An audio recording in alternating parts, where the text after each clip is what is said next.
Hello, everyone. Hi, everyone. We have a music nerd. And another music nerd in progress. I'm a nerd in progress. So we're really excited. First thing we want to share is that these are all our own merchandise. So we're being pretty busy setting up our new website, which includes a shop, and we will be sharing with you some of these music-related, pretty cool merchandise. And our goal is to include some inside jokes of, like, the music trainings that we went through.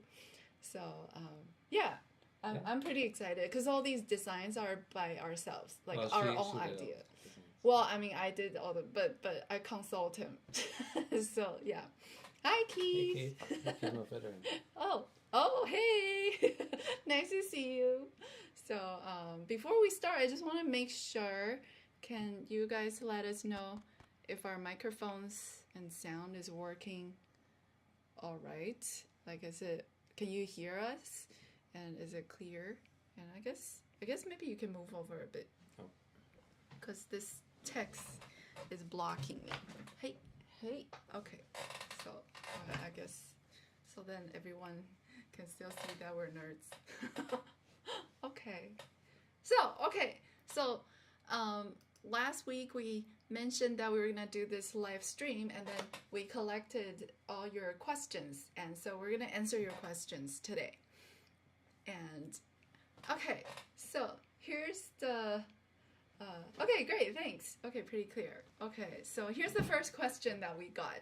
So what are the hardest or most frustrating pieces you guys have had to learn individually and together?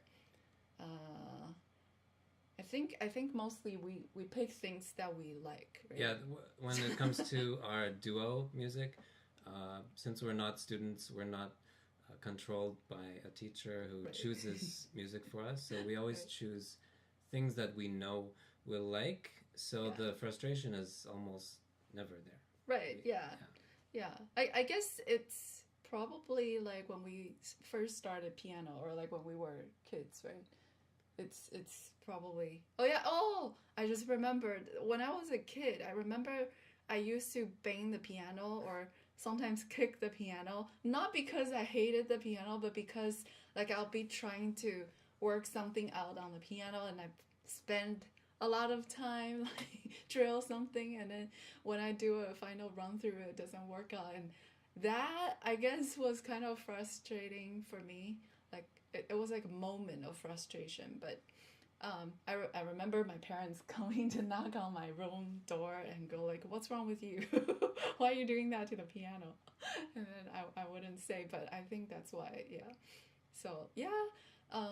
But in general, we like challenges, right? Yeah. We've done a lot of challenges. So in duo music, we have played some pieces, including some of my own arrangements, which took a lot of practicing and then a lot of rehearsing to coordinate everything and But yeah, I wouldn't say we were ever frustrated. It's an attitude. Yeah, frustration is a choice, I think.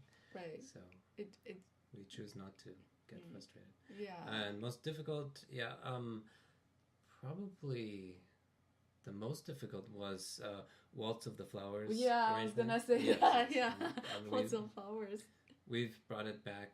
You can check the video on YouTube. I think we have 1 or 2 performances of it. We've played it many times, but it's rare that we get a performance that goes as well as we want it to, because it's really, really hard. It's by an arranger, pianist, Edward Neiman. He lives in Australia, and we interviewed him and his wife, and their interview will be published sometime in the next month or 2. Right, yeah.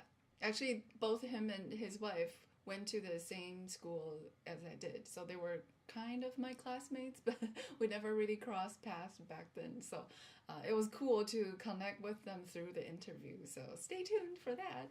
And hardest pieces, solo pieces during my student life, I think they were all in the contemporary music category.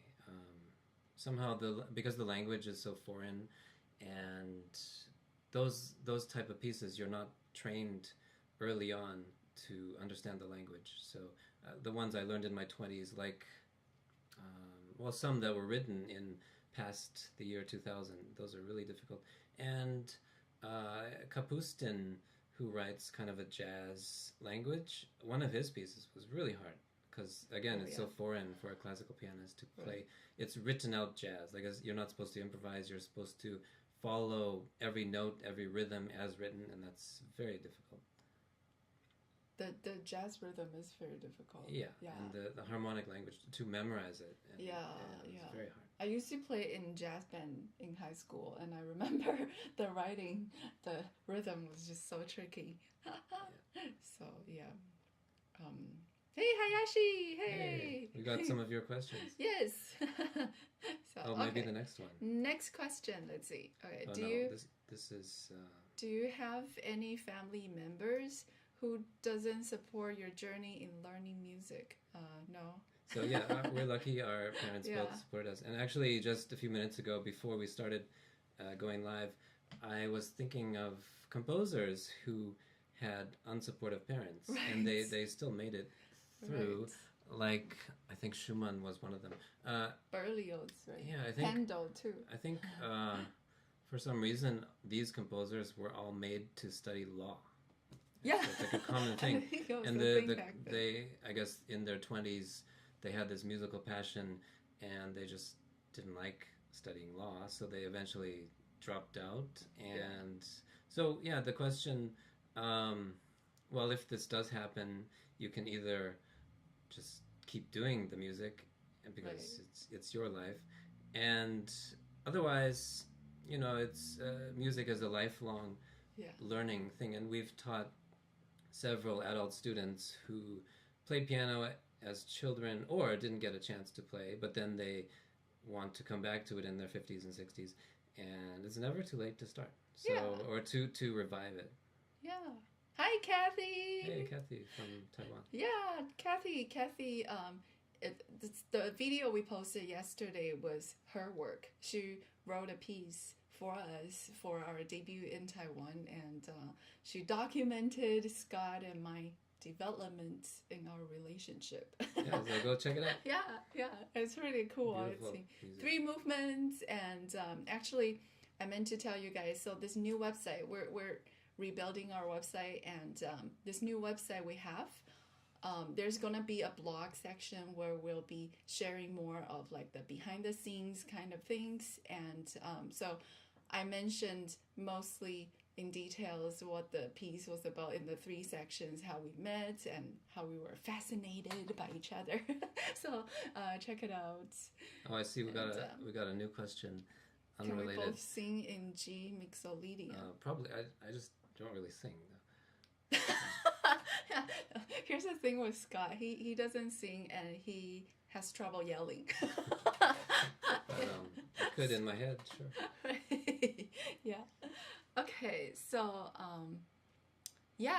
I think family members who don't support. I think a lot of the times when families don't support you in learning music is probably because of the financial aspects. Because in history, there were a lot of composers who had a rather difficult life financially. So I think mainly that's why, right? I mean, because I don't see why parents would go against it if it's not for practical reasons. So I guess if in a way you can show that you can make it, then I guess they'll be less concerned.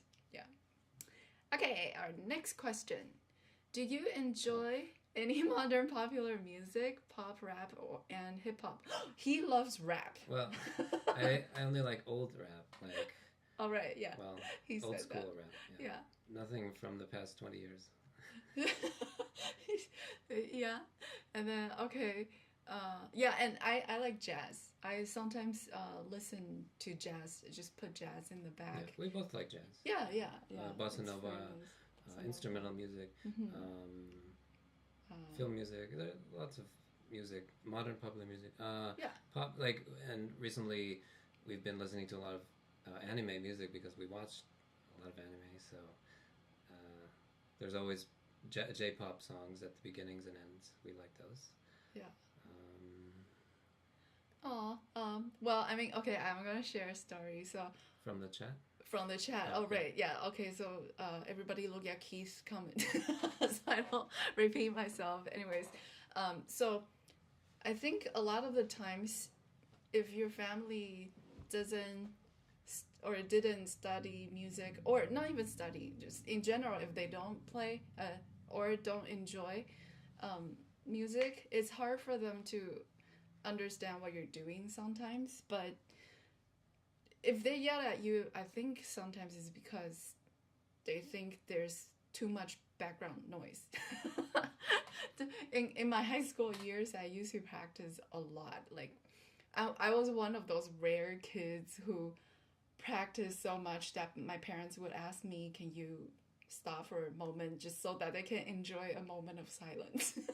So it was a bit different in my case. So I think maybe that's why they and bolero too. It's repetitive, right? So they probably don't know what you were doing. Or so. just get a silent piano or electric keyboard where headphones. Yeah. Or sometimes you can rent for very little money of those practice rooms that you can just go practice all you want. Nobody will come stop you.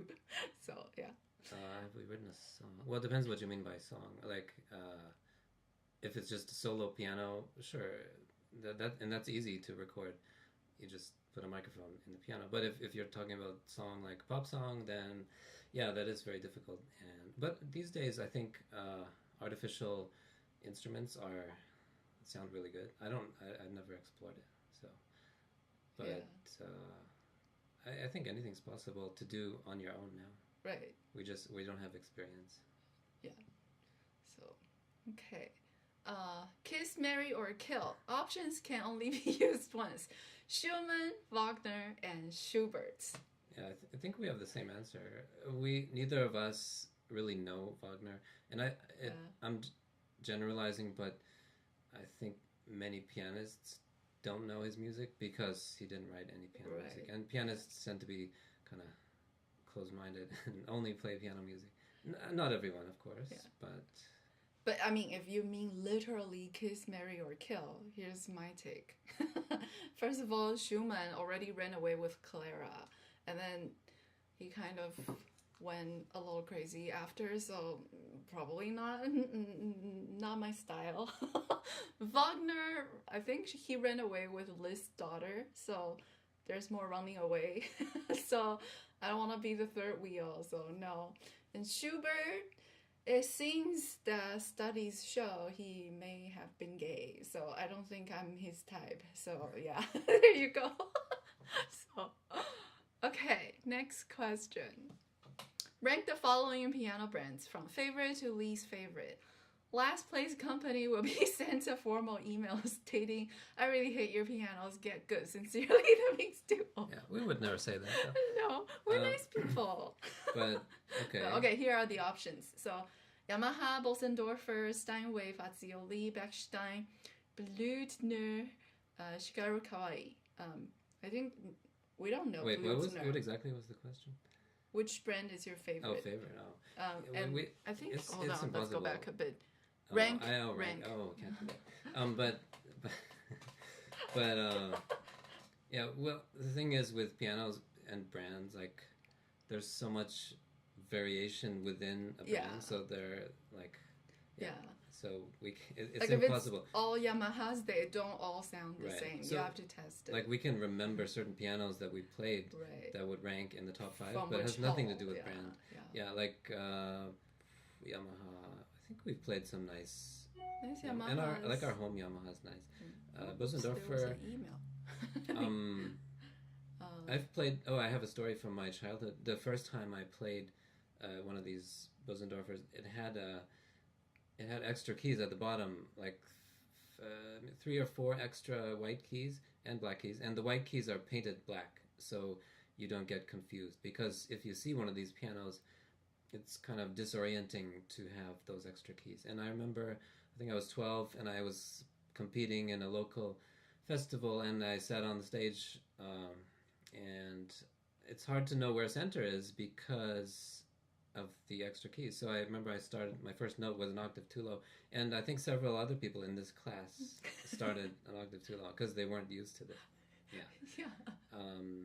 But yeah, I haven't played many of those pianos since then.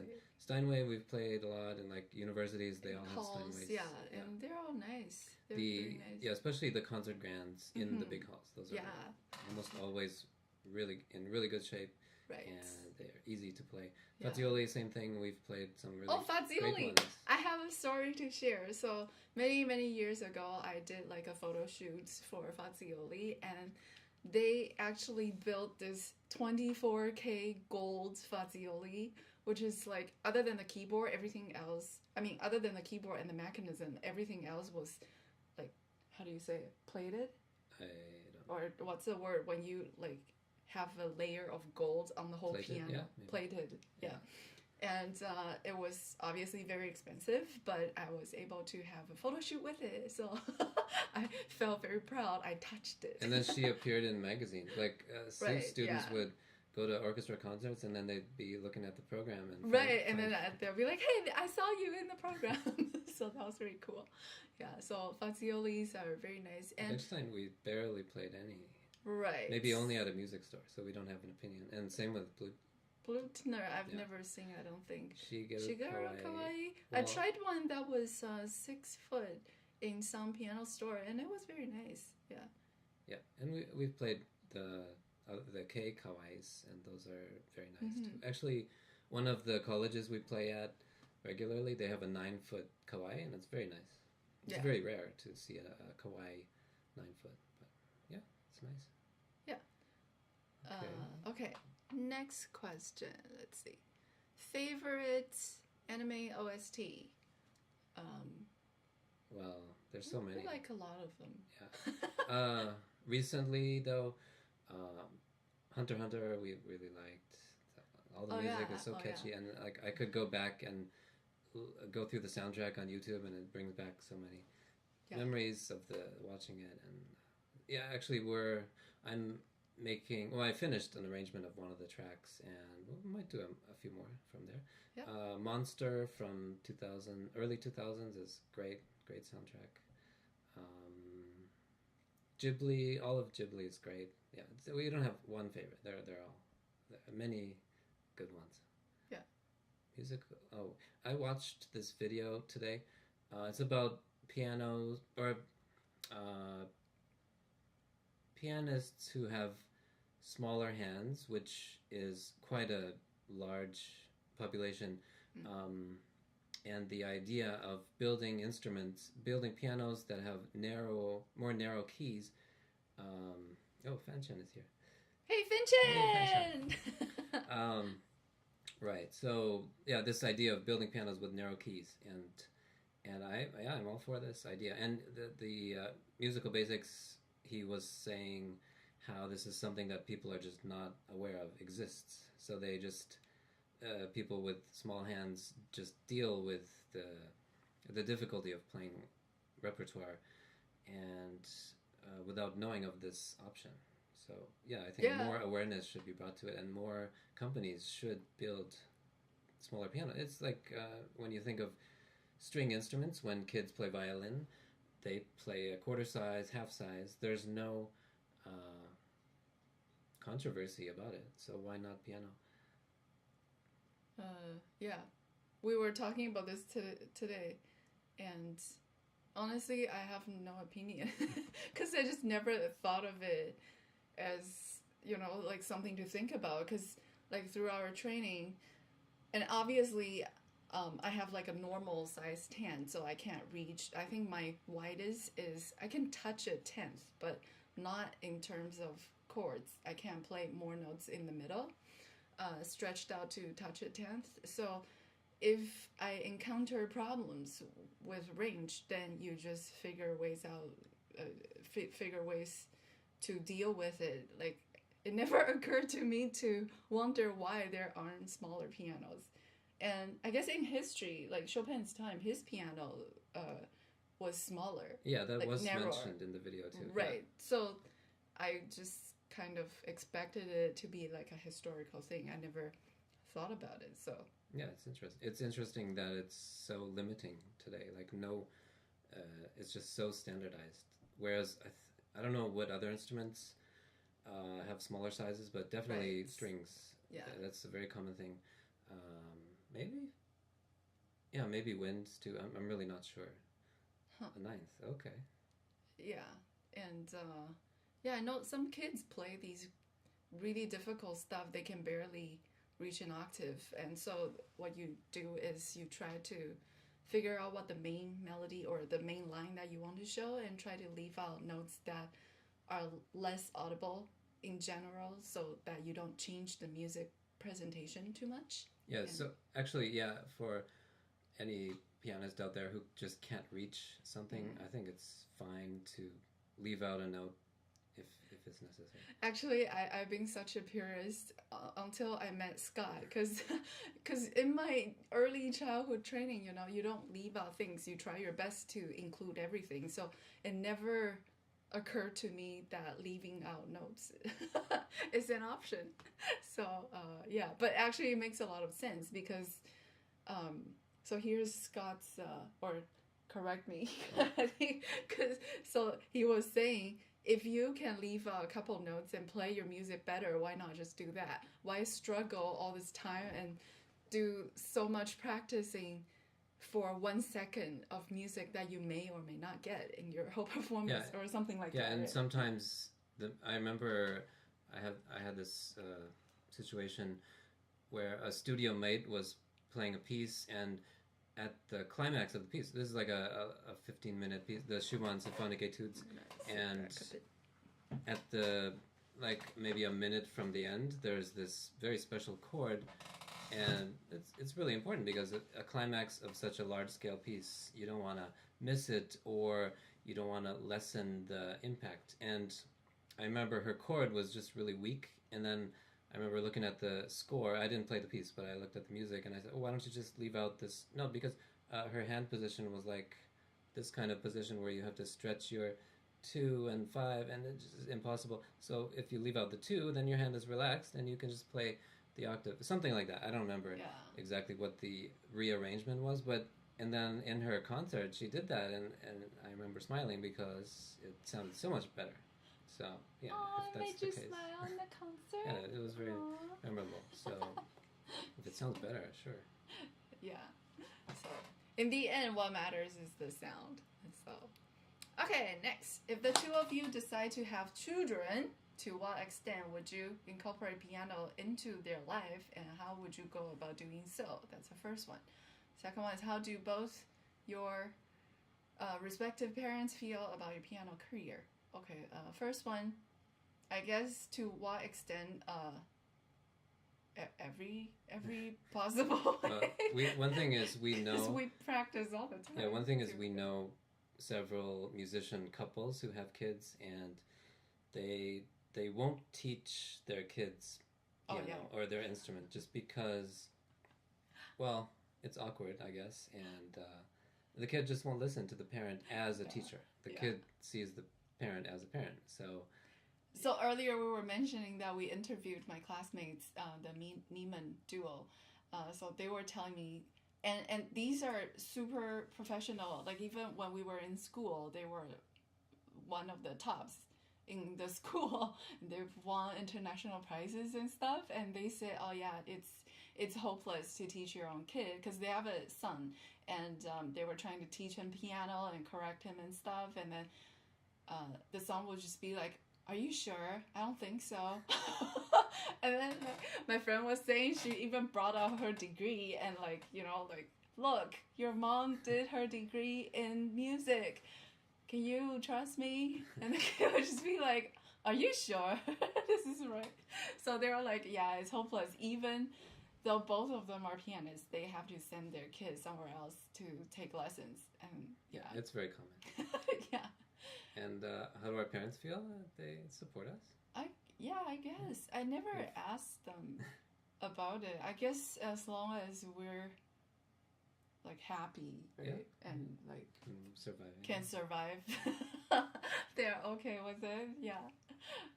I think it's nice to have parents who are like supportive of what you like. Yeah. And not, yeah. Oh, Hayashi says, practice one thing, gets it, misses completely in concert. Yeah, of course, that happens. Yeah. To everybody. That's why when you're preparing for a live performance, you have to play for people. Because you have to get used to being nervous. And so if you're doing something online, then call somebody and ask them to listen. I know it's not the same, but record yourself often. That's helpful. Basically, in my opinion, it's a form of distraction. Like whether you have one person there or 100 people, you'll probably think that you're more nervous playing for like 1,000 people. But the truth is, the nerves is a form of distraction. So what you want to do is you want to give yourself these distractions while you are preparing for a concert, for run-throughs, and to check where you're even more likely to be distracted. Because I think when we learn music, some parts we just know really well. There'll be spots where you overlook, or like, you know, if they're not technically very hard, then you probably practice them less. And so playing for people is a way to invite distraction in your practicing, so that you can double check where those spots are, like when you're distracted, if there are surprises. And then that's when you want to pay attention to those spots and fix those surprises, so there are no surprises in the real thing. Yeah, and I think it's important to have the attitude that it's good to make mistakes when you're doing these practice runs. So you don't want to have the attitude like, oh, I'm not ready to play for you because it's not perfect. You want to say, okay, I'll try it and I'll make the mistakes now so that they're less likely to have it. So yeah, try to have the attitude, I'm going to make mistakes and it's fine. Yeah. So, Kathy has a question. So in these 2 years, Scott did a lot of arrangement for piano for hands. They're all impressive. Thank you. What do you like most?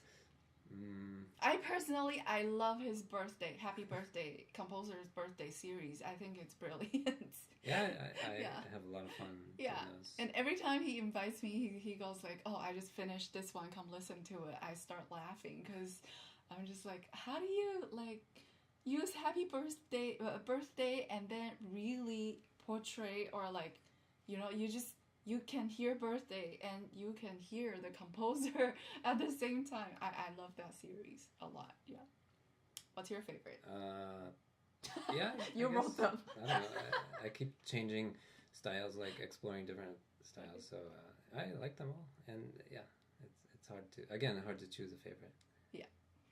Okay. So, right. This next question we haven't talked about. What's your... We weren't quite sure if Yaya is around... If he meant we know this is Yaya's question. If he meant like techniques of arranging, or like piano technique, like scales, arpeggios in the arrangement. So we're guessing he means the we don't know, playing, right? So let's just say that's the case. Bring Yaya favorite techniques to arrange your play for both of us? I personally, I like thick texture. I like bass a lot. I just like the ringing of thick sound. So that's why I play she plays secondo often. Yeah. I know that I never really liked playing scales, and the nice thing about forehands is when you want a single scale, you can divide it between your hands, like play starting here, crossover, finish here, and go back. And it can sound really fast, and it doesn't require all the thumb crossings. So yeah, I like to take advantage of that. But I actually don't write many scales. I don't know. I don't like scales. Do you think I on like some chords. level you don't write as many scales because you just don't like Yeah, scales? exactly. Hey, here's the thing. A lot of composers just don't write or performing artists. They don't play what they're not comfortable with. Right. Yeah. So yeah. So, okay. Kathy has a question. Scott may publish it and we can all play it. Yes, Publish actually, all the music. No, your Happy Birthday series. I think. They're all available. Yeah, they're all available, and on the website. Yeah, our new website is. So I keep calling it our new website, but it's almost done. It's not complete yet. So they're just little, fine tunes here and there. But so we're gonna announce it very soon. But you can feel free to visit it already, and so keep in mind to come back and check again, because there'll be little information here and there that we're gonna add. So yeah, okay, and then no shortage of stacked chords with four hands. Yeah, you can get how many notes? Like, well, eight notes per hand, 8 notes per person, like 16 note chord. Or you can even get 20 note chord. Yeah. So yeah, I think that's the special thing about four hands. Yeah. Okay, and then so bass notes. Do we talk about this already? Yeah. Well, we weren't sure about right. And well, if it's about arranging techniques, then it depends. If I'm arranging something classical, then I'll consult if it's orchestral, I'll consult the full score, and I'll just have it in a separate window. So I have my notation and then the full score, and I just go back and forth. Sometimes I have a third score open if there's another arrangement. If it's pop, then I'll use headphones and listen. I'm very meticulous, like I'll go one bar at a time and just listen for every note I can get, try to notate the bass, the vocals, chords, and then add figuration. So those take a lot more time, those pop arrangements. But it's really satisfying, and we enjoy doing those too. So I guess those are the two techniques. Either consult an existing score and then rearrange it, or do it by ear. Okay. And then I have new comments. Oh yes, we both like bass, And then my favorite piano duo and love your. Oh, thank you. Do we pronounce your name Hedy or Hedy? Hedy? I guess hopefully there will be call for a composer in the future. Yes, for sure. What does that mean? Like composers, we ask composers to write music for us. Oh, okay. Yeah. She's a harmonica virtuoso, harmonica player. Oh, wow. Yeah. Oh, yeah. Okay, next question. Oops. Okay, next question. Please describe the brainstorm process behind making a video. This includes what you two are feeling, how you two plan the choreography and aesthetic out, and of course choosing and arranging a piece or playing someone else's. Where's Mad Piano Live? So the last year when we first started doing this weekly release, we were always rushing because we didn't learn how to plan. And then every week, so after we publish a video, right away we'll be like, okay, what are we publishing next week? And then we'll try to think. And then sometimes in the middle of the week, he'll start arranging something, and then we'll try to learn it as soon as we can. Yeah, like if I find there's a composer's birthday coming up and I didn't realize, so write something in few days. So he'll probably spend like a couple days writing it, and then we'll spend a couple days learning it, and then right away we record, and then I edit as soon as I can, and then try to publish it. So this was sort of the life we had in the past year, and it's not healthy, and it's giving me so much mental stress that I at some point I was really like, I don't think this is like we can do this for long if this is the lifestyle that we're gonna do this in. So this year we're changing things a little bit, and that's why you guys can find that our recent videos we were able to try out continuously our new cinematic kind of filming style. We learned this year to plan. It sounds funny, but you wouldn't believe this. Like, it never occurred to us that maybe we can plan earlier because we were always on the rush. That's the thing. So this year, starting in January. New Year's Eve, we, instead of celebrating, we spent 2 hours at our dining table planning out how we're gonna do things this year. So we planned out the potential composers' birthdays with their dates and how far ahead of time we're supposed to have the music ready and how far ahead of time we should have the music recorded. And so on top of that, earlier this year, I don't know if you guys remember, we made a post that I was having some weird headache. I guess we didn't specify it was a headache, but I wasn't feeling well because I think too much stress. So I took 2 weeks off, and real 2 weeks off that I even stopped teaching for 2 weeks. So it was a little bit of a change in pace in my life. And so I started thinking about some other things to do, to include in the planning, which includes storyboarding. It's funny, many years ago my dad had mentioned that I should do storyboarding because it saves time. But to me back then, I would think, well, if it takes me 10 seconds, let's say. Oh, do you have your storyboard? You can show. Oh, yeah. If anyone doesn't know what storyboarding means. Right. So storyboarding means that before you shoot something, you draw what you want to shoot out. So, for example, let's say, you guys remember when we ran around in the forest for like 3 hours? That was the Schubert birthday. Okay, let me show you guys. So. Wow. Okay, this is storyboarding. So I don't know if you guys can see. Ta-da! Just like sketches. Right, so you draw what you're gonna shoot. Oh, here. You draw out every shot that you're gonna do. And so that's the first few pages, and then here's second page.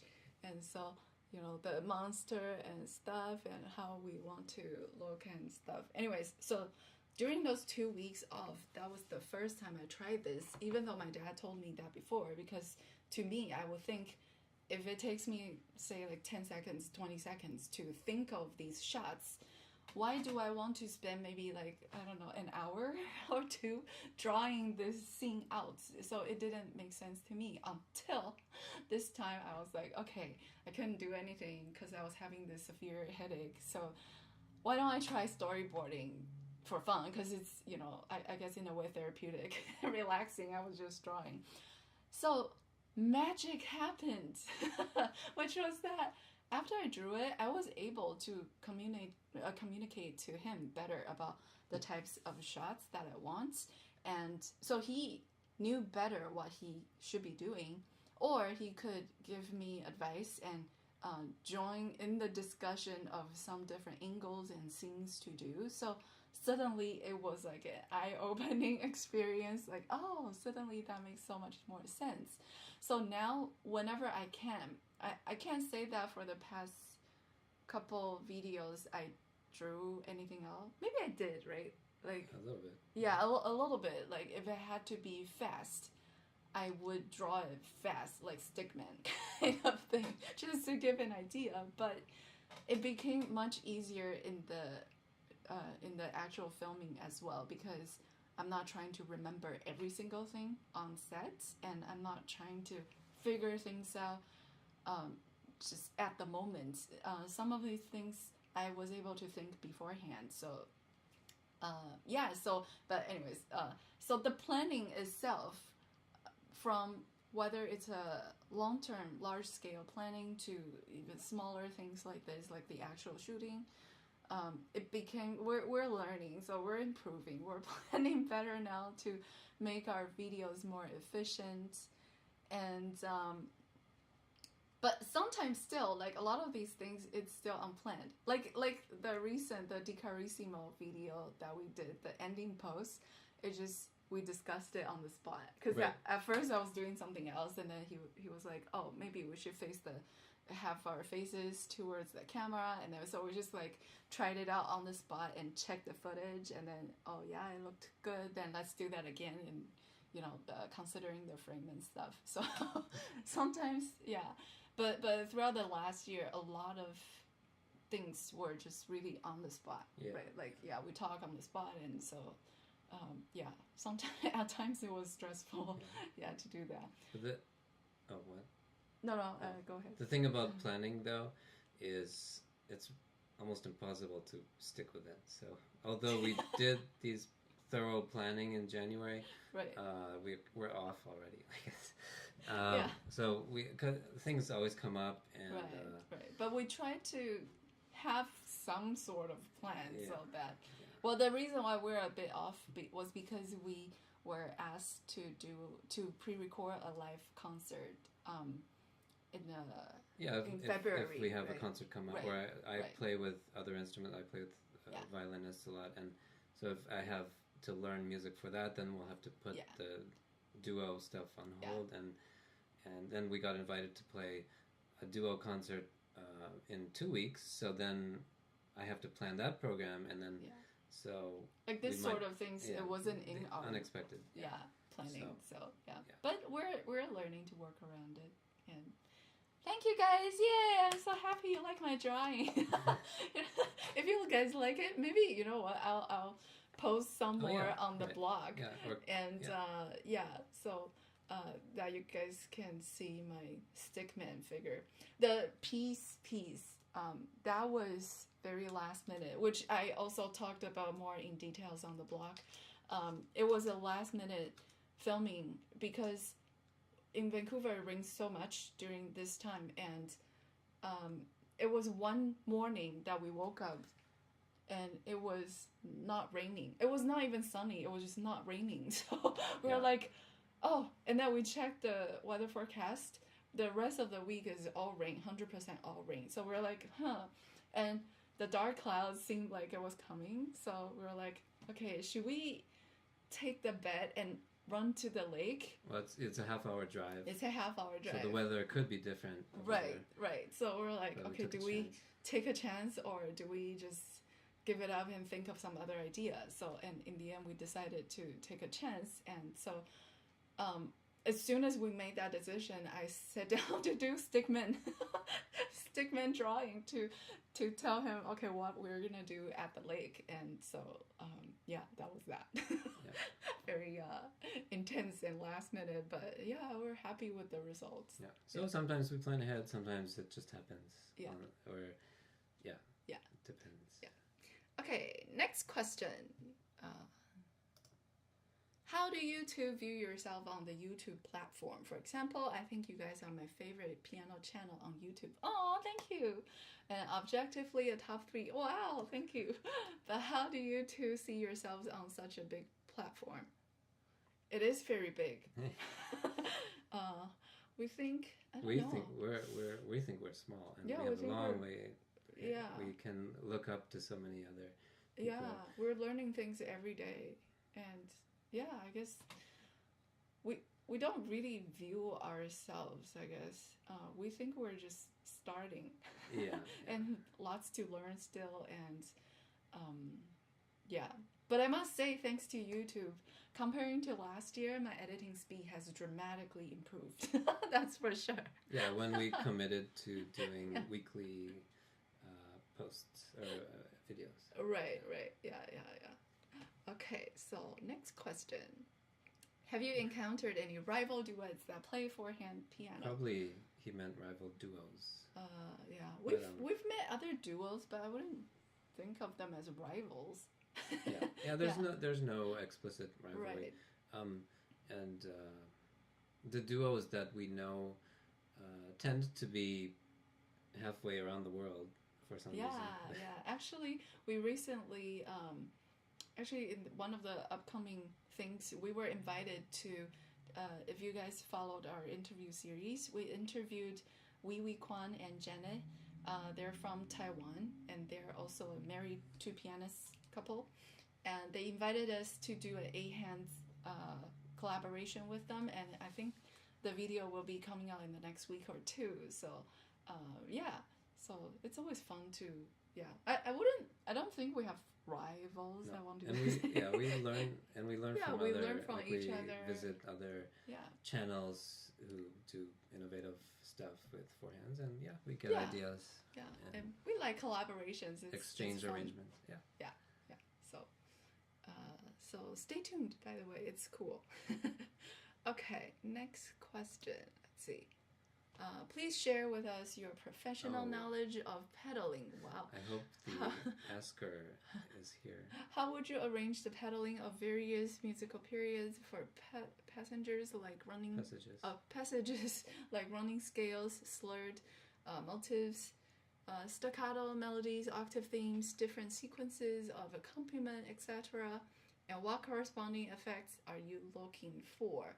It would be most terribly kind if you could demonstrate some extracts and explain your design behind each choice. Oh, wow. We're not by the piano today because we're doing this on my desktop, and because we need OBS for all this, and so we can't be by the piano today. I did bring my 60-something keyboard, but there's no pedals. But yeah, we can just talk about pedals. Yeah, I think it's more important the concept than the actual demonstration, because I don't think you can actually see in details what we're doing anyway. So I think I can go first and then you go. Yeah. Okay. So my opinion of pedaling, a lot of it is dependent on your knowledge of the music that you are playing. So it depends on the history of the piece, depends on the composer, depends on so basically I think you need to first understand what kind of sound the composer wants and what kind of sound you want in order to decide how blur,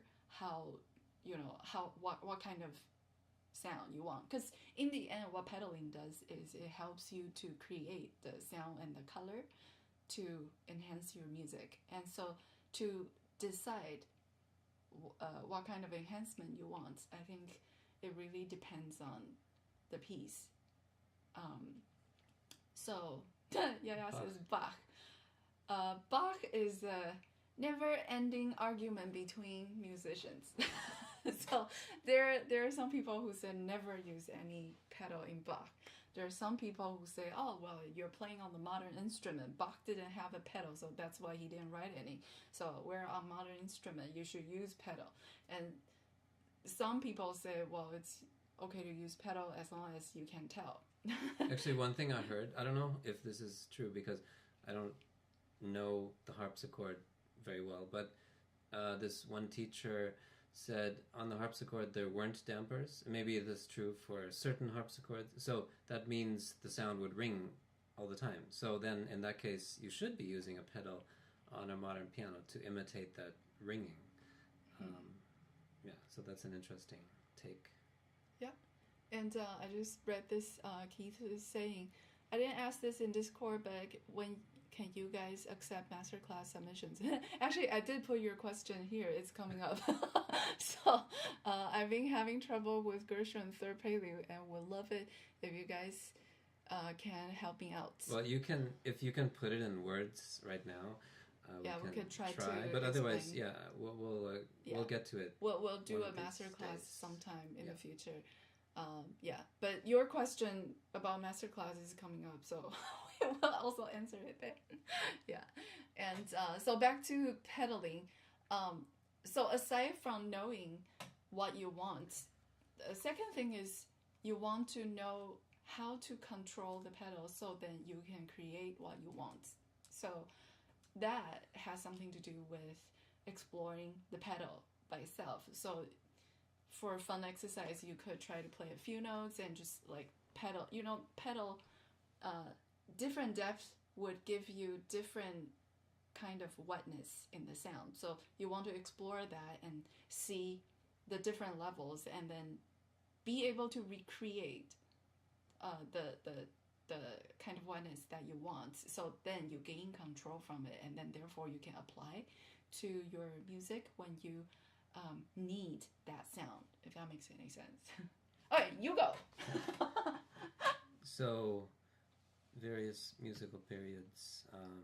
I think in general, a couple rules, like one of them is register. So if you're playing very low notes, you're playing a scale in the low part of the piano, you do have to change the pedal more often, or you don't pedal at all, or you just put your foot partway down, so there's a little bit of dampening going on. I don't know if you've seen inside the piano, but there are the strings and then these felt things which stop the string from ringing. So if you're doing a little bit of pedal, the dampers are hovering near the strings, so there's not as much ringing. So if you're playing scales in the low register, watch your pedal. Slurred motifs, I guess if it's like a long melody with a slur. Well, the other rule is, Hayashi says, I click off a video if the pedaling is really bad. Yeah, so pedal changes, those are important. And the general rule for changing a pedal is if the chord changes. So you really need to know what chords are. And when you have to have a basic understanding of harmony to understand where to do the pedal change. Right. And the pedal change itself, the timing is important. If you know where to change, but your foot is always late, then it's going to end up still messy, and you might not understand why. So it's important that you lift your foot on the change. You don't want to lift your foot before the change, because then you get a break. And if you lift your foot after the change, then it'll be blurry. So, but sometimes you want this, but usually it's unintended. So in the end, it's the sound. Listen Right. to the sound you're creating. Right. That's the most I think important. often bad pedaling or blurry pedaling is because the foot is too late. And then choppy pedaling is the foot is too early. In general, you know the symbol on piano music, the pedal where it's a line and then you have this upside down V and then the line continues. Well, this V is very accurate in terms of where you lift your foot. You lift your foot on the note that you want to change, not before, not after. And then your pedaling will be cleaner. You lift it and then put it back right away, just like the symbol shows, up and down immediately. So yeah, those two basic things I think can help clean up pedaling. Accompaniment section, octave theme. Well, you know, another thing to take into account is always practice something first without pedal.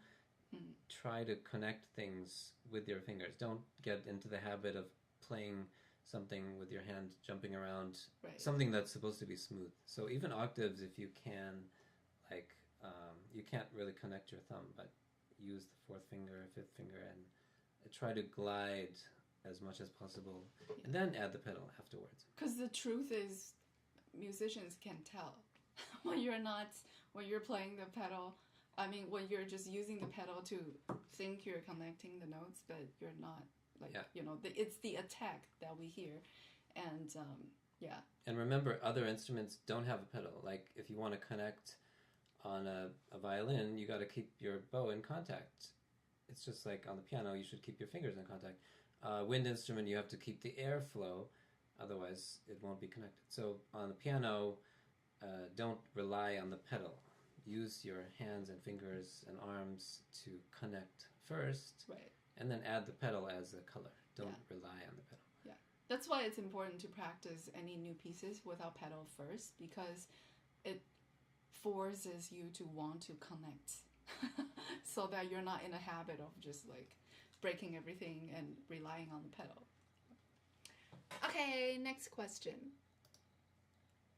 Senseis. Thank you. Could you also give me some tips on playing very fast in pianissimo, leggiero? I think this person gave some video examples. One was the Moonlight, beginning of the third movement of the Moonlight Sonata, which is all very fast arpeggios. I forgot what the other ones were. There was a list, I think. But I think the general rules apply, which is you want as little movement as possible and as close to the keys as possible. You can think about if you are trying to sneak up on somebody, you wouldn't be stomping your feet, right? So it's like if your feet are your fingers, you want to keep them as close and as little movement as possible. Yeah, to keep it quiet. And the very fast part, depending on what the passage is, if it's in some chord, broken chord kind of form, arpeggio or something, actually, so you want to first analyze which type it is, and then think of them in groups of notes, not individual. Yeah, the other example was the octaves in Polonaise by Chopin, A flat Polonaise, where it's like repeated octaves like this, and your hand should look like this, just like vibrating very slightly, not like this, right? Because they'll be really loud. You want to think like a horizontal circle and not this. And you gotta stay relaxed. It's very difficult. Right. And don't use 1/5 throughout the whole thing. Well, you can. Some people need to if they can't reach with a 4. Well, if you do 1/5, it's pretty hard. Right. Yeah. Ideally, but the people who can't. If you can use 1/4 on the black keys. But it's the same idea. You just have to stay relaxed and keep your movement very small. Yeah, and when it's octaves, you gotta prioritize one side. So octaves shouldn't sound equal, both notes, unless, in some situations specified, but you should prioritize one side, and so you lead with that side. So it's instead of like two things like this, it's one thing, if that makes any sense. So the quietness, to stay quiet, always stay close to the keys. Doesn't mean you, just your hand, your fingers. Don't lift it so high and throw your hand. As close as possible, and to play fast, think groups of notes. Okay. Yeah. Next. Do you have plans to record some solo piano arrangements? I would love to see some solo anime piano from you guys. Oh, thank you. Sure, but maybe at the moment we have so much music recordings planned. So at the moment, we don't technically have plans, but we would love to. Yeah, we're open to playing solo anime music. Yeah. Okay, next question. What are some things one of you like to do that the other doesn't? So, you go first? I go first. I like adding white pepper powder on my food. And he doesn't. He doesn't like. He said white pepper powder smells like farm. Do you agree? Do you think so? I think it smells great. So Asian soup or whatever, yeah, before I eat, when it's served, I like adding a bit of white pepper powder. I think it tastes very good. Yeah. I like to wake up early. Oh, I'd love to wake up early. He's like, when he was studying at his school, he was like the legend at university. Legendary early practicing guy. He would go to school at 6. Well, no. People said I went at 6, but it's like a myth. But yeah, I would go maybe 7 or before 7 sometimes. And I'd be the first one there, and I'd get my work done. So I'd never be cram. Well, I'd still cram, but I wouldn't be panicky ever. But yeah, but I don't know, 7 for me. Yeah. Mm-hmm. Well, most people aren't gonna do that. Yeah. Oh, somebody says, 早起鸟儿有虫吃. That means early waken up bird get to help themselves to the worms first. Oh yeah. Yeah, I know that expression. Yeah. So, but maybe it was a myth, because maybe there was a time change kind of thing. I think once I got there at 6, because I was competing with a classmate, and I said, okay, let's see who gets there first tomorrow. But I think, and then we practiced, and yeah, I think that's the only time I really got there at 6. But usually it was, I'd go when it was still dark outside. 6? And then the guy, at Indiana University, the guy who, I guess, supervised the practice building, he'd ask me, because he'd always be there super early, and he'd ask me what time I got up, and he said, oh, I got up at 4. So this guy was waking up even earlier. Yeah, that's I guess that's one of the things that we're really different in, right? When I was a student, I think I went to bed at 8 a.m.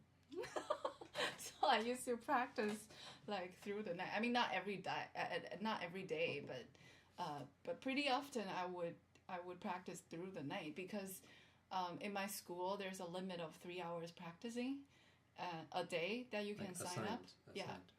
And so during the night, like past midnight, they don't care. First come, first serve. So then I would try to sleep during the day and then practice during the night. And I guess, I've always been a night owl. And I don't know. Even when I was sleeping early, I don't think I could wake up early. Because even if I did for a while, I was like, okay, I'm going to have a healthy lifestyle. I'm going to practice in the morning instead, before classes. And it just never worked for me because when I did that, whatever I practiced didn't stick. So eventually I gave up. I was like, oh, okay, yeah. Yeah, there's another saying, if you never sleep, you always win. I never heard that one. Yeah, I win. I always win. But I know that my teacher, who was, well, now he's over 90, my grad school teacher, he was still touring, like he was a concert artist, and he was still giving tours in his 80s. And I remember someone asked him how to, because he would tour and then come back to teach his university students. Like he'd come to the studio with a suitcase sometimes, straight from the airport to teach. And some people asked him, how do you do it? And his answer was, you sleep less. And he'd be there. You'd see his car at 8 a.m. when the school opened, and you'd see his car at midnight when the school was closing. So I don't know what to say. Usually I encourage my students to sleep, and because they're growing and sleep is important for human. But then your teacher who doesn't sleep is like 90 now. I don't know what to say. So okay, next question.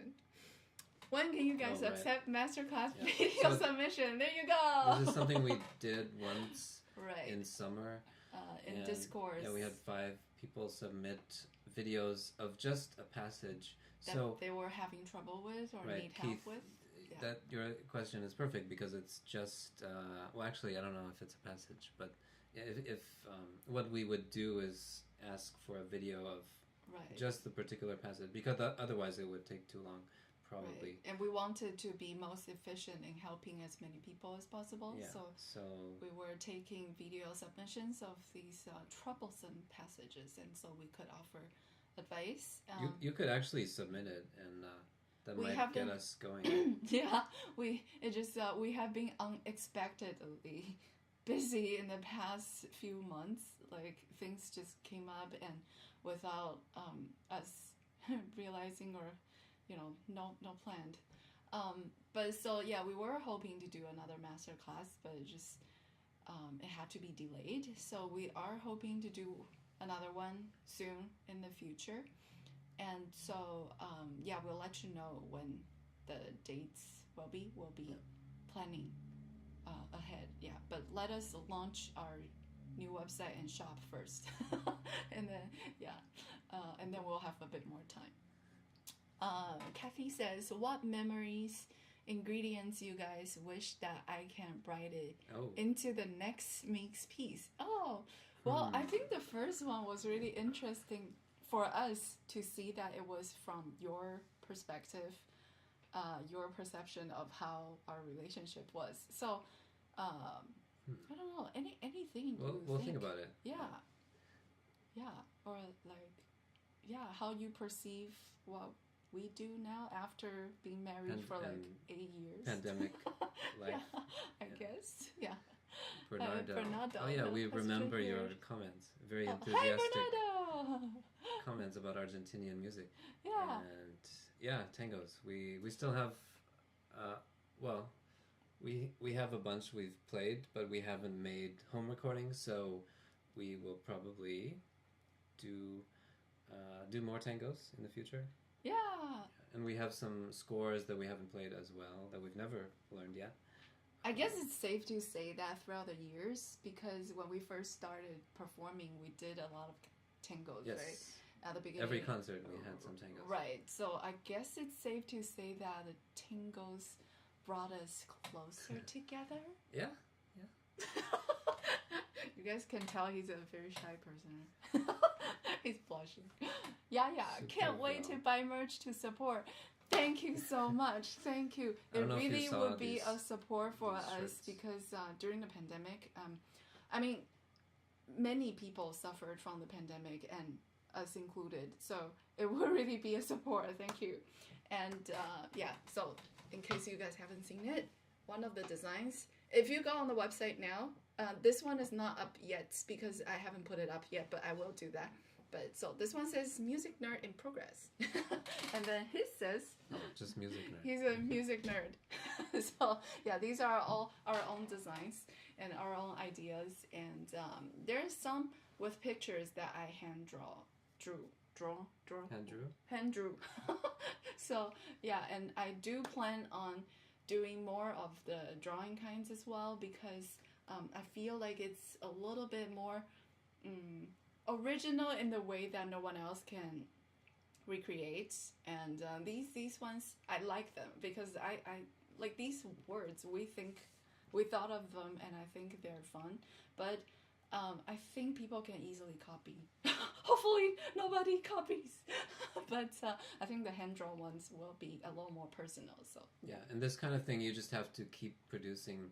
Right. Even if someone copies it, we just come up with something new. Yeah, because someone's going to copy. Yeah, it's gonna probably, yeah. So, but we're always creating, and so we have confidence that we will have more designs always. And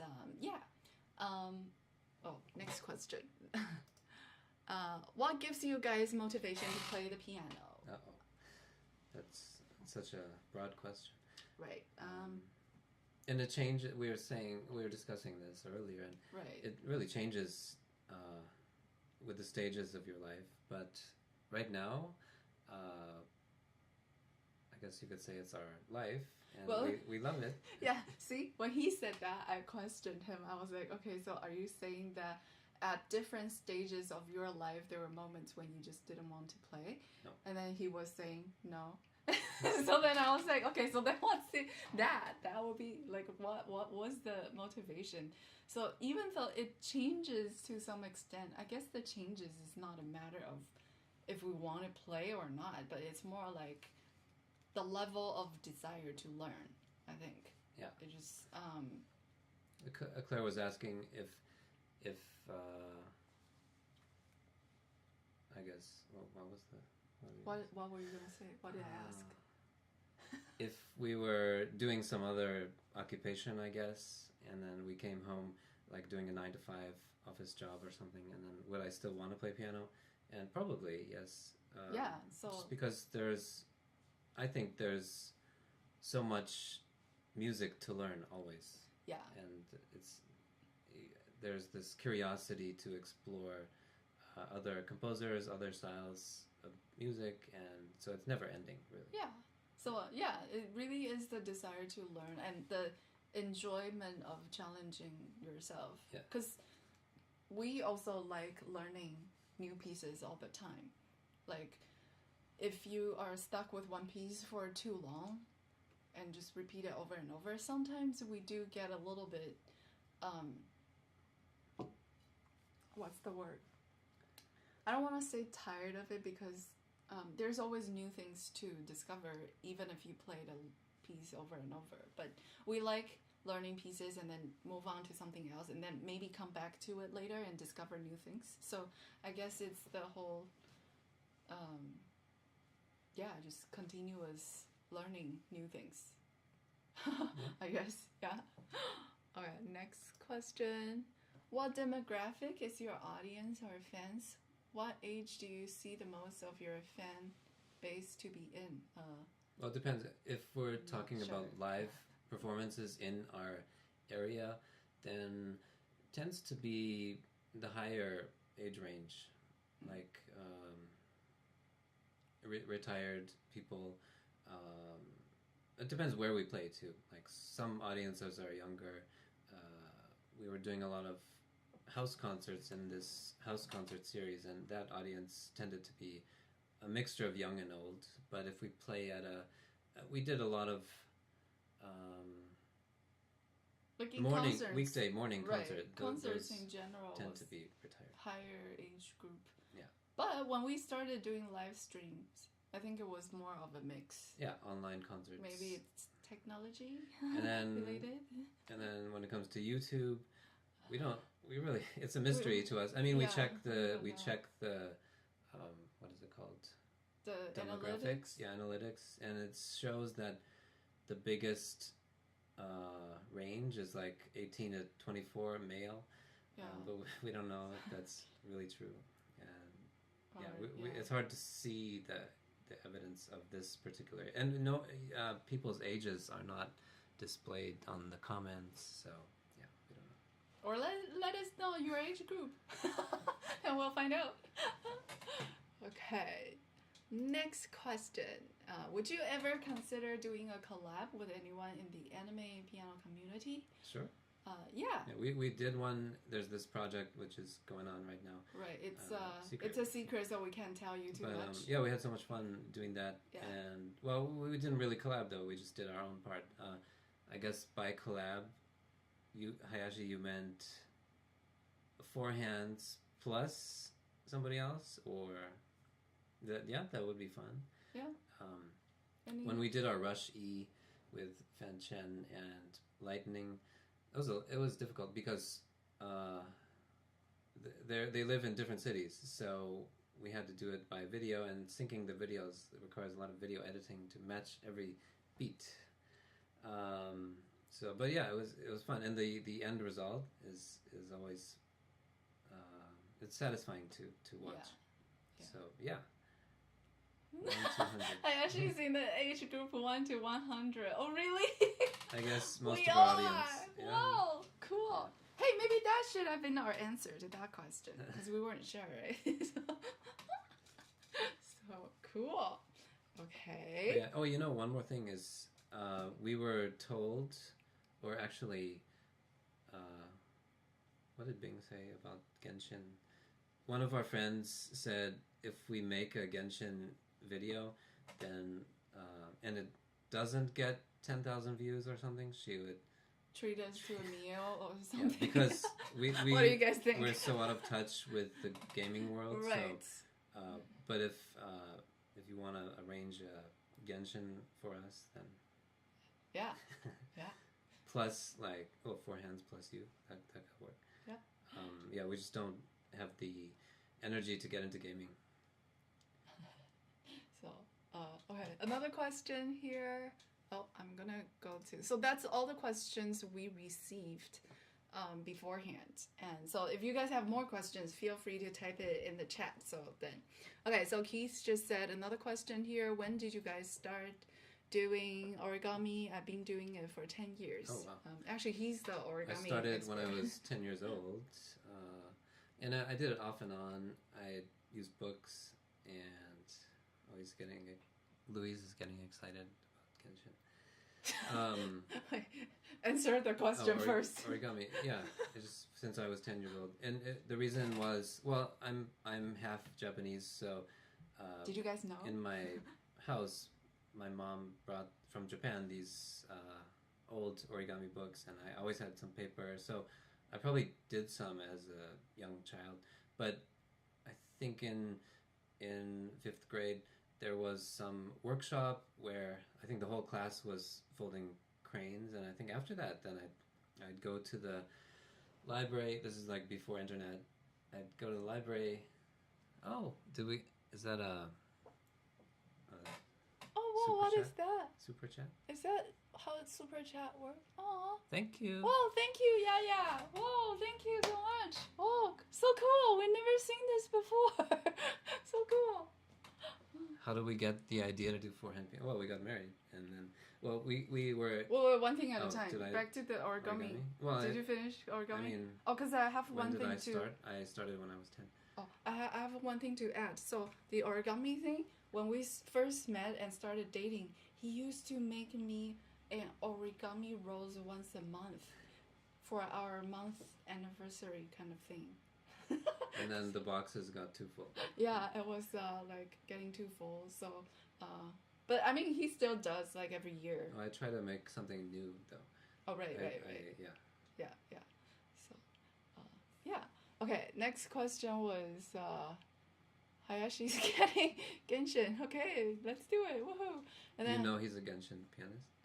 no, I didn't know. Oh, okay. Wait, Genshin is the game. Yeah, yeah. But Oh, I mean, wow, cool. like, his channel is Genshin and anime pianist. Oh, cool. So half of the videos he does are Genshin. Or Cool. maybe more than half? Huh? More than half? I don't know. More than half? No idea. Okay. How did we get the idea to do four hands? Yeah, so we got married, and then about half year after we got married, We were there invited were, right, to play a concert. right. And well, it was at this venue where you used to play with Yeah. different violinists. Yeah. And the organizer met me and was like, "Oh, this is your girlfriend." And then Or eventually wife. it Oh, became right. like, "Oh, this is your wife." Yeah. So she was like, "Oh, hey, you play piano too. Why don't we do like a four hands concert?" So we were like, "Okay, sure." So back then, I think because of that concert, we also scheduled two other. We were lucky able to schedule two other concerts or three, something like that, Yeah. right? And then so then we did like a mini, very local mini tour. And back then we weren't called the Meeks Duo. We were just Scott and Claire. So we didn't even have a name. And then I guess it was well received, I guess. Yeah. And so after that, the following season, we started getting more invitations, and over the years we started getting more and more. So then we decided, I think it was one day we were just saying, oh, we should probably call ourselves something and not just Scott and Claire. And so we were like, okay, what should we call ourselves? And I thought, oh, in English, like the Meeks, like when you're married, if you add S after your last name, then that kind of refers to you as a couple or like your whole family, right? So I was like, okay, well, how about the Meeks Duo? And I think we had to apply for something. Really? Then Oh, probably, yeah. So we were just like, okay, let's just put that down. Oh, yeah. Something I don't like that. remember. I think, yeah. So then we're like, okay, then we're the Meeks Duo from then. And then I remember searching online if there was another Meeks Duo. I think very far away, there was like a guitar or something, somebody, but they did not use the meeksduo.com. So I was like, okay, I'm gonna buy this domain. We're gonna secure it. So then right away I paid for the meeksduo.com domain, and we've used it until now, yeah. So yeah, so it's still ours. Yeah. Yeah, and four-hand piano, the other option for a couple is to play on two pianos, but we just thought logistically it's so much easier on one piano, and we like it. Right. And well, we haven't tried two pianos really, but yeah, we just like two people on one piano. Yeah. So many possibilities, and it's more fun. Yeah, it feels different. I can secretly elbow him. No, just kidding. Yeah, it's a lot of fun. By the way, I forgot to mention at the beginning of the live chat, this is our new logo. Can you guys tell what the... Oh, it's over here. Can you guys tell what the idea... The idea? Did I just say idea? Idea and the concept of this design is... I started trying to make a logo, because the old logo that you guys see, the yellow one with the Y and the M, that was actually from our wedding. So for our wedding, we had there was some kind of a promotion going on, so we had somebody design like a logo for us, and if you look closely at the Y and the M, in the middle, somehow they curled the M in a way that it looks a bit like the middle of treble clef, and then the Y, like the way it does, it looks like the other have like the straight line, the curve on the top, and the straight line down of a treble clef. So then I was saying, oh, can you like, so I drew a treble clef for the designer, and then they put it together so that it looks exactly like a treble clef. So we've been using it since then. And yeah, so then we were like, oh, then we have been using our wedding logo for a while. Now the Meeks Duo is more official, maybe, and plus the update of the website. So we were thinking, okay, so we should probably do like a more proper logo that symbolizes duets part of our, ensemble. So at first I came up with the idea of like a grand piano, like in a more formal, square, rigid kind of way, and it just looked so much like it somehow gave off an educational vibe rather than a performance duo vibe. So then I changed it a little bit to make it a little more curvy and added 2 circles on the top to make it look like 2 people. So basically, if you cover up the 2 circles, my idea was that it's like a grand piano, and then with the circles, it's like 2 people. So it's a combination of 2 people and a grand piano. So that was the idea. So anyways, we were asking around on our social medias and Discord as well, what you guys thought, and actually most of the comments we got were very positive, and I think most people liked it. So, and some people did make some suggestions, but considering all things, we thought we'll just leave it at that. And so so there's that logo, and so it's either by itself or it'll say the Meeks Duo on the bottom, and that's the logo we're gonna go with for our new website. So oh yeah, and you can visit it too. Hoodies. All the hoodies will have our logo. Can you see? So yeah, depending on the color of the hoodie, sometimes it might appear white. So reminds me of you two wearing the Attack on Titan cloaks. We have one more arrangement planned, and I don't know, these days we thought it's a bit insensitive with the world crisis going on. Just because the parallels with that story, and it's just so. But I mean, the music itself is great, but it's coming soon. Yeah, and so what we're gonna do also, the new plan. This is in the plan. We'll see if we can stick to it. The new plan is that on our new website and under the new music page, what we'll do is, because Scott has been so productive, he actually, this Attack on Titan music he finished last year. Summer. Yeah. So, but because one thing came after another, we just haven't had a chance to record it yet. And along with many of his other arrangements. So what we're gonna do is we're thinking on the music page, we'll record the sound, not the video part yet, and so just sound to keep updating that you guys can hear his new arrangements on a regular basis. And then because with video it's always more complicated with more planning and stuff, so but we want to present his music to you guys sooner than I can edit.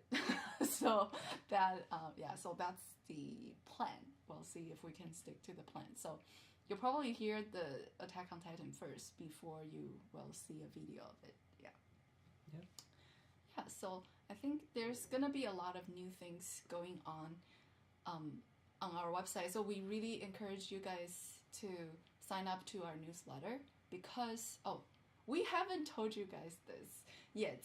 We've been just so busy. So we are a little bit concerned about third-party social media, for example, YouTube. So I don't want to say bad things about anybody here, but I just want to just very straightforward explain what happened. So you guys know the Juno PD number 3 by Satie. It is, first of all, public domain, and second of all, it's Scott's own arrangement of it, and it was our performance of it, but someone else on YouTube made a copyright claim and said that it was theirs, and so we disputed it. We explained this was our own original. Those 3 things, it's public domain, my own arrangement, and our own performance. Right. That should prove that nobody else can claim it.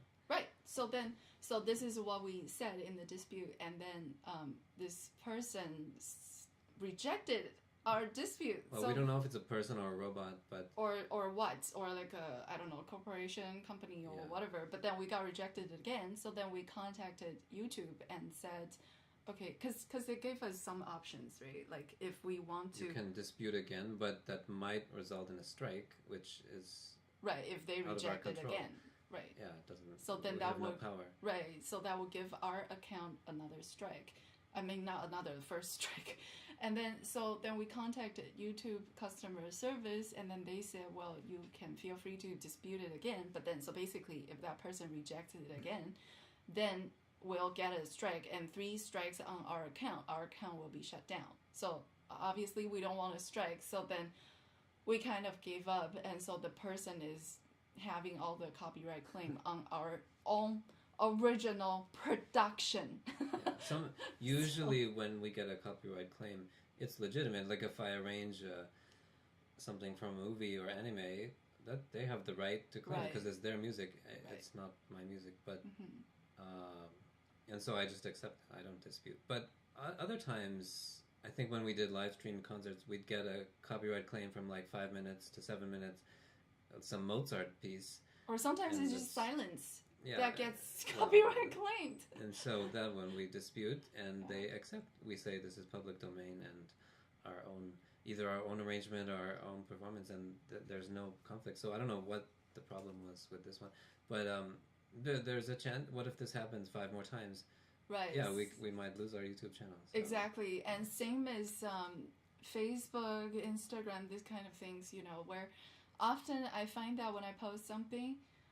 Because of the algorithm, it doesn't show to everyone, even friends, people who are friends with me. So, you know, this started to raise a bit of a concern, and that's when we realized actually that's partially why we wanted to rebuild our website and have more activities on our website. So that's when we realized actually it's a little bit risky this way, that because you never know, we're not in control here, so you never know when you get shut down and that kind of things. So we highly encourage everyone that if you would like to follow us, please subscribe to our newsletter from our website so that we can have your email, because that is actually even then sometimes it goes to junk.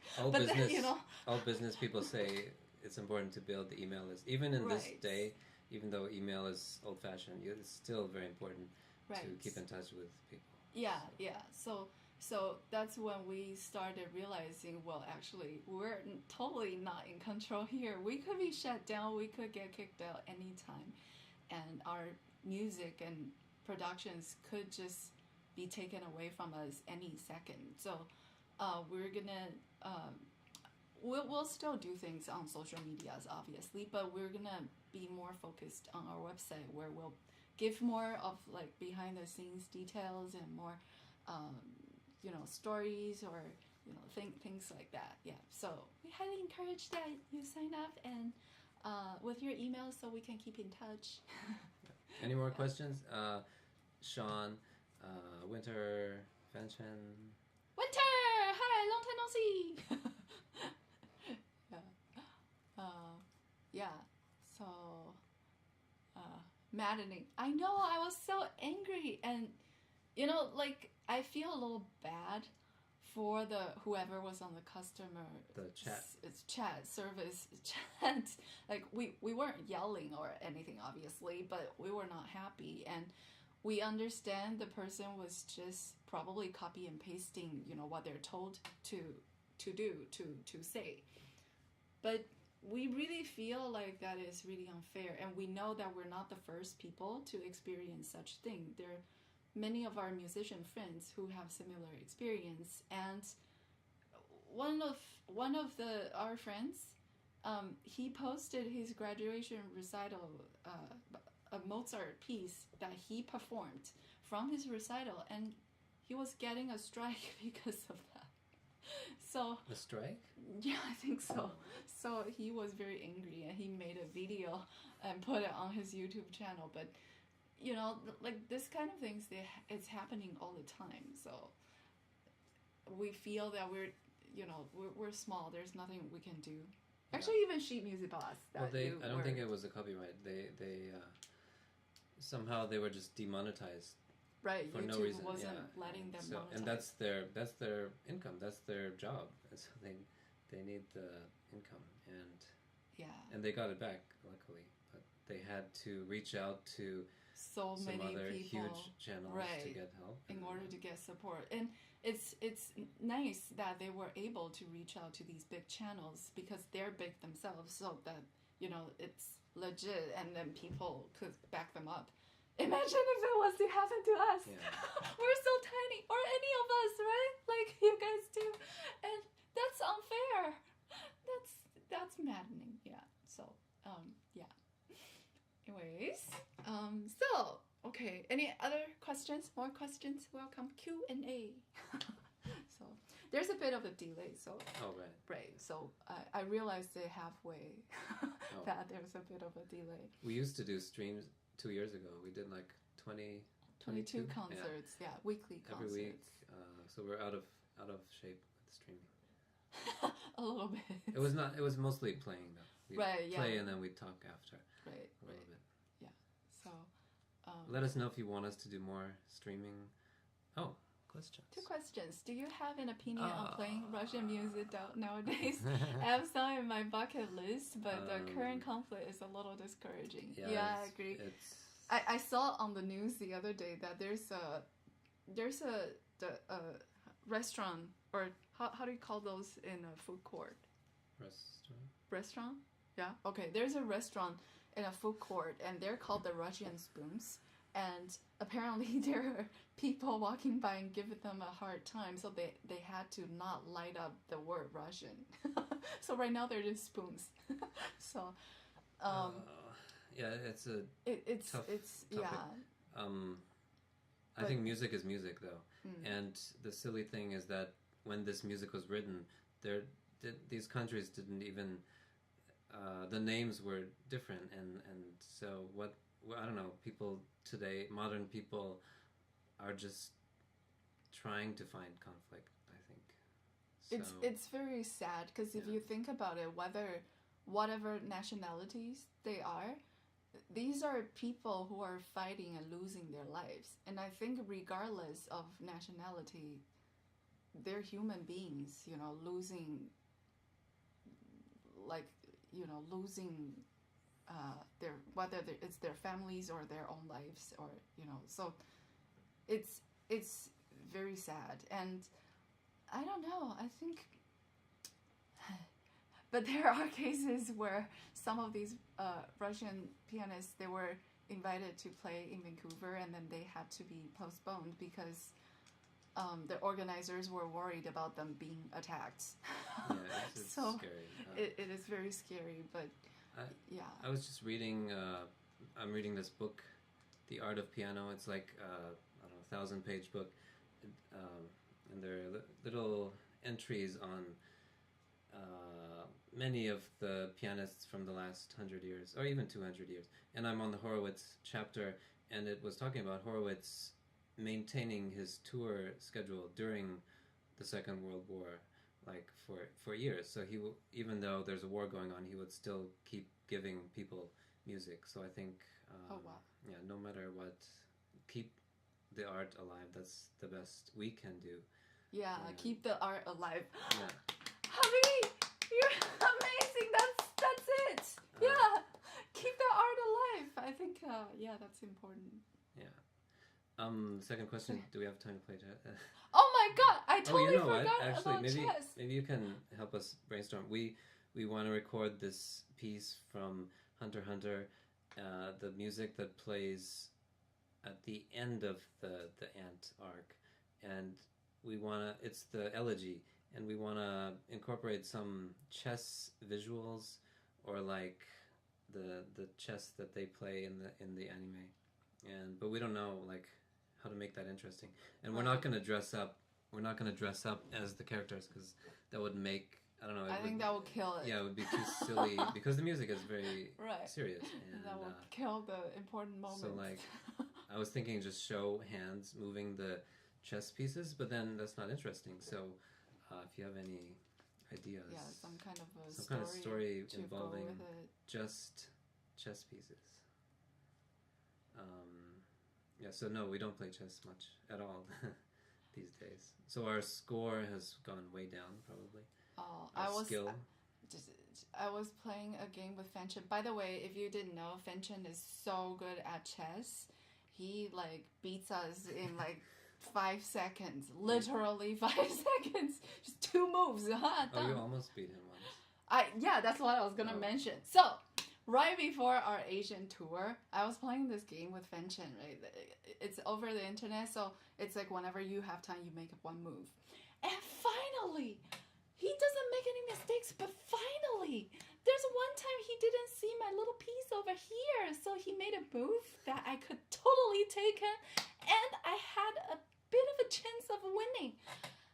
And then we went to Asia to do the tour. I totally forgot about this game on the other side of the world, and then this game was lost.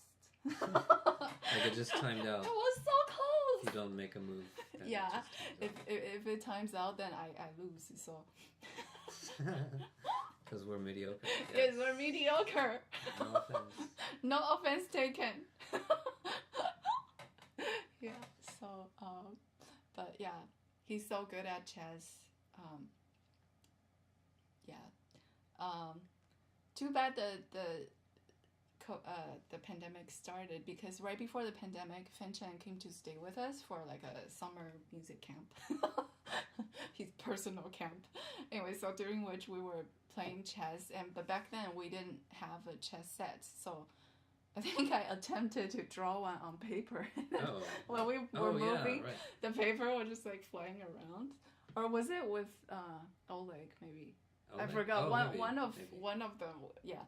And then so after Fenchen left, we bought a chess set thinking that he was gonna come the following summer, and then pandemic. So this chess set is sitting there. Fenchen. What is our score? I don't know. Care to share your score on your preferred chess sites? I deleted the app. No, it was an app. It wasn't on the sites. Right, but do you remember your score? I don't remember. What's a typical score? I don't know. Might remember. It depends on who. Oh, what's Fenchen's score? Fenchen, what's your score? And then ours would be a few hundred under. Right. There you go. He literally finishes us in 5 seconds. Yeah. Chess with Friends. That's the app, I think. Chess with Friends. Yeah. But there's another one I tried. Right, there was another one. I think the other one was actually a site. Chess.com? Oh, maybe. Yeah, maybe. So, can't wait to come back. Yes, yeah. So, yeah. Well, then we'll really have to play Rashi together. Oh, yeah, if you do come back, we do. Let's play Rashi.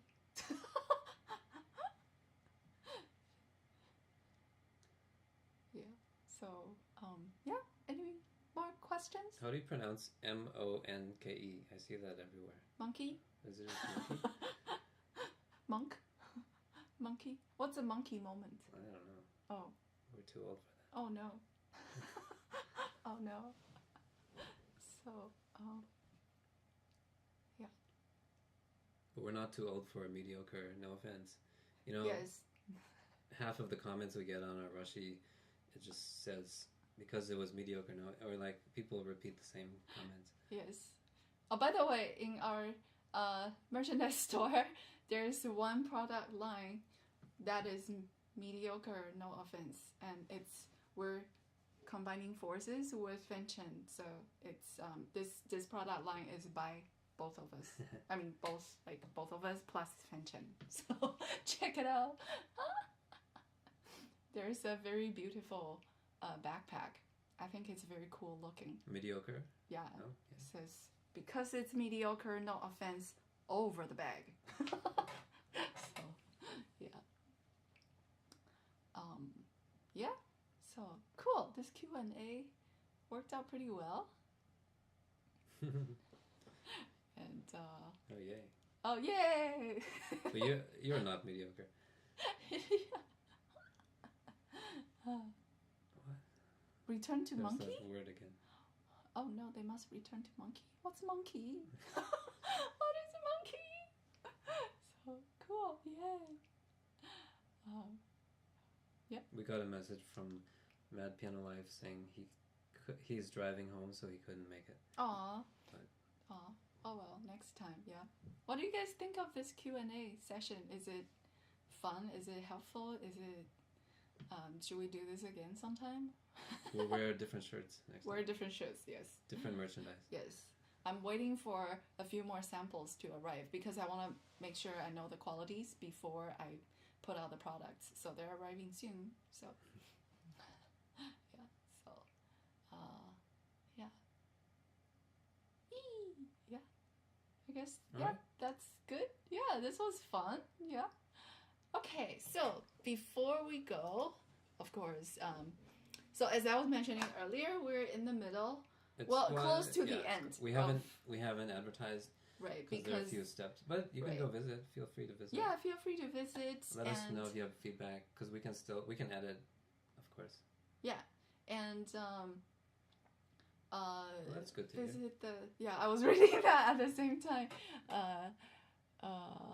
Talk about performance anxiety was helpful for me. Oh, like playing for people and making mistakes.